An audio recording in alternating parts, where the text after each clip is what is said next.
rekan-rekan media. Hari ini kami atas nama kuasa hukum dari KUU Gebang Kulon, saya Arif Rahman, mewakili Lembaga Penyuluhan Bantuan Hukum Nahdlatul Ulama Kabupaten Cirebon, ingin menyampaikan perihal putusan perkara PT UN nomor 34 2020 yang putus pada tanggal 27 Agustus 2020. Intinya betul bahwa putusan kemarin untuk gugatan penggugat Pak Didin Firmansyah dan kawan-kawan yang diwakili oleh kuasa hukumnya, Korib dan rekan, pada intinya satu, gugatan mereka betul diterima dalam pokok permohonannya. Tapi ingat, ada dua sub, yaitu dalam petitum sama prapetitum. Intinya untuk gugatan pokoknya diterima. Tapi dalam prapetitum tentang penundaan, karena dalam gugatan ini ada dua sub pokok yang perlu ditegaskan. Yang pertama dalam penundaan. Penundaan ini terkait SK atau objek sengketa yaitu alih tugas. Penundaan ditolak. Dalam putusannya menolak penundaan yang diajukan oleh penggugat. Tapi dalam pokok perkara ini diterima atau dikabulkan seluruhnya. Artinya ada dua masalah di sini. Alih tugas yang dikeluarkan oleh Pak KUU betul secara hukum dicabut atau dibatalkan. Tetapi dalam penundaan ini ditolak. Artinya Pak KUU ketika mengeluarkan produk baru berupa pemberhentian itu legal dan disahkan. Alih tugas ini tidak bisa ditunda dan Pak KUU sekarang sudah mengeluarkan surat keputusan pemberhentian untuk semua para penggugat Didin Firmansyah dan kawan-kawan. Jadi ketika alih tugas ini tetap dicabut, Pak KUU sudah mengeluarkan produk baru dan itu harus dibuat melalui PT UN juga. Jadi ketika mereka berhasil atau gugatannya dikabulkan, tapi secara administratif tidak bisa menjadi perangkat desa lagi. Karena Pak KUU sudah mengeluarkan produk baru berupa pemberhentian untuk para perangkat desa itu. Jadi mungkin itu, silakan Pak KUU ada tambahan. Pak KUU boleh kepada Pak Sekjen dan Ketua yang hadir serta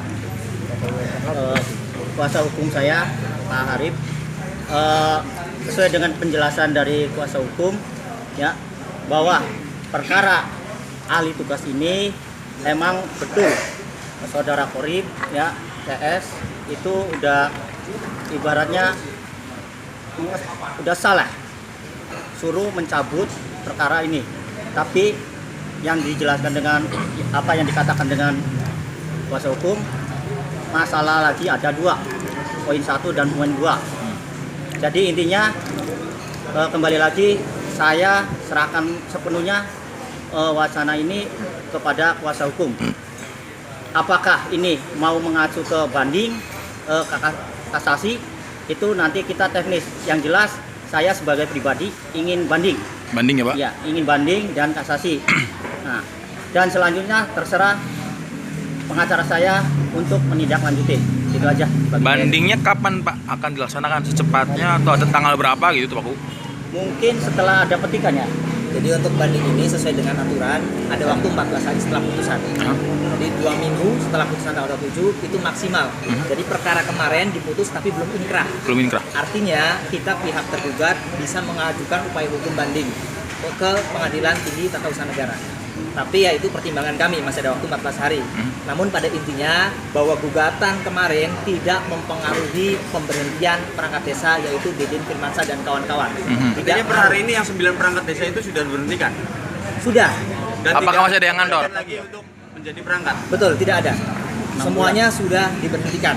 Dan itu di sini dalam penundaan gugatan mereka, penggugat jelas ditolak, menolak permohonan penundaan. Artinya alih tugas itu walaupun dibatalkan, dicabut, tetap Pak KUU sudah membuat produk baru berupa pemberhentian.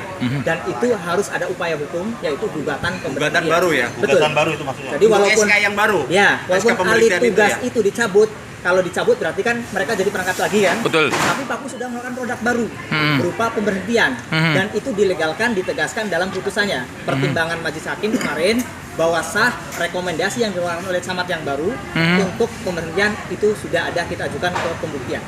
Jadi sudah dilegalkan. Kang, itu kan ada 5 poin putusan, Betul. di amar putusan. Artinya semuanya tidak dilaksanakan dong? Bukan begitu. Amar putusan yang tadi saya jelaskan ada pokok permohonan, pokok gugatan, dan penundaan. Kalau pokok permohonan betul, seluruhnya diterima. Tetapi dalam penundaan, yang terpenting penundaan. Ketika penundaan ini diterima, produk Pak Kuwu berupa pemberhentian akan batal. Tapi penundaan ini ditolak. Berarti Pak Kuwu boleh membuat produk baru kaitan dengan pemberhentian tersebut dan disahkan oleh PT UN. Gitu. Jadi penundaan ini terkait SK yang 9 pemberhentian itu ya sebelumnya? Betul. Karena di sini dalam gugatan penggugat menjelaskan mewajibkan tergugat untuk menunda tindak lanjut administratif pelaksanaan terhadap ahli tugas sampai dengan ada putusan pengadilan yang inkrah.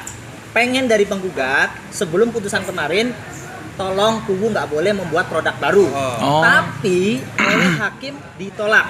Artinya produk baru yang dikeluarkan oleh Pak Kuwu Gebang Kulon Sah berarti? yaitu pemberhentian, dan mereka harus melakukan upaya hukum lain.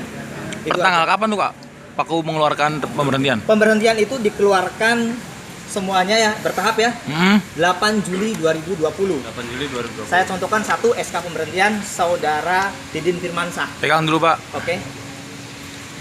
Ini dikeluarkan oleh Pak Kuwu 8 Juli 2020. Putusannya 27 Agustus 2020. Sebelum putusan Pak Kuwu sedang mengeluarkan produk baru. Pemberhentian ya? Ya, dan Oke. kalaupun ya ininya diterima, ini bisa batal. Kalau penundaannya diterima, Pak Kuwu nggak boleh mengeluarkan produk baru, tindak lanjut ahli tugas. Tapi di sini permohonan mereka penundaan ditolak dalam subsidiar putusan kemarin. Silakan buka di SIPP PT UN nomor perkara 34, jelas di sana. Jadi jangan melihat gugatan dikabulkan seluruhnya, bukan. Itu pokok perkara. Tapi ada penundaan di sini. Aduh, Ada penundaan dan ini ditolak penundaannya. Yang mau tuh foto lagi. Dari pokok perkara karena kapasitas kita tidak di situ, saya diundang oleh Mama Kuwu Gebang Kulon dalam kapasitas FKKC adalah bagian bentuk ikatan moral, karena FKKC adalah yang diikatkan adalah ikatan moral dan suasana kebatinan Kuwu Kabupaten Cirebon.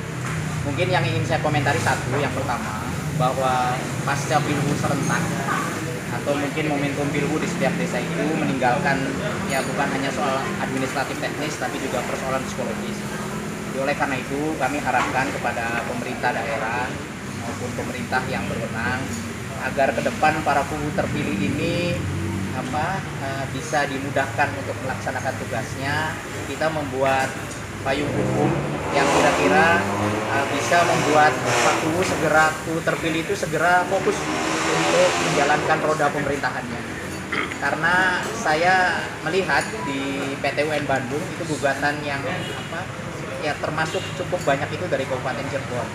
Nah, artinya dari sisi regulasi yang memayungi hukum di desa ini, saya kira pemerintah kabupaten terutama dengan regulasi-regulasi teknisnya mulai saat ini sudah harus mulai memahami kultur psikologis desa. Jadi bukan hanya soal administratif teknis, tetapi soal psikologis desa. Ya sejawat Kuwu kita ini, Mama Kuwu Ganteng, Kuwu Gebang Kulon ini saya kira bukan hanya persoalan teknis administratif saya kira. Awalnya memang persoalan psikologis tadi, pasca Nah, oleh karena itu kami ingin membuat konklusi sederhana sebenarnya, walaupun Kuwu ikatan moralnya kuat, dia punya suasana kebatinan sendiri sebagai orang yang dipilih langsung oleh masyarakat, tapi saya ingin menggarisbawahi dan saya menggaransi bahwa Kuwu Kabupaten Cirebon taat azas. Saya ulang, Kuwu Kabupaten Cirebon taat azas. Jadi saya kira apapun yang mereka lakukan dengan produk hukumnya, ketika ada produk hukum lain yang mengatur, saya ingin memastikan bahwa Kuwu Kabupaten Cirebon taat azas. Dan salah satu bentuk ketaatan azas Kuwu Kabupaten Cirebon adalah tadi yang disampaikan Pak Kuwu Gebang Kulon dan pengacaranya. Maka setiap ada ruang-ruang untuk melakukan upaya-upaya hukum lanjutan, Kuwu Kabupaten Cirebon akan sangat siap taat azas untuk melampaui semua tahapan hukum. Siapa tahu tafsir dari sananya kan lengkap. Memang lain. Iya. Perintah eksekusi majelisnya tuh bukan main eksekusi.